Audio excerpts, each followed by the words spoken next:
কৃষ্ণ বন্ধুরা, আজকে সকালে ঘুম থেকে উঠে দেখছি 9টা বাজে আর এখনো দাদা ঘুম থেকে উঠিনি। তো প্রতিদিন সকালের কাজগুলো আমাকে করতে হয়। আজকে দাদা তোর মজাটা দেখাচ্ছি। তুই ঘুমা, আমি আসছি।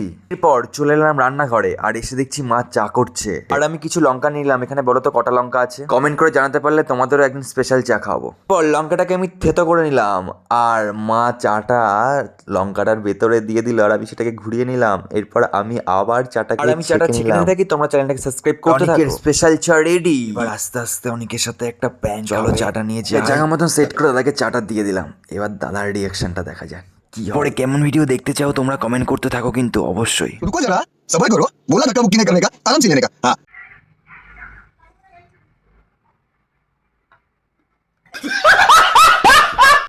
সব সময় বাড়ির ছোট ছেলেরা কাজ করবে, সব কাজে ছোট ছেলেরা যাবে, দেখ কেমন মজা লাগে। শেষে বলুন হরে কৃষ্ণ।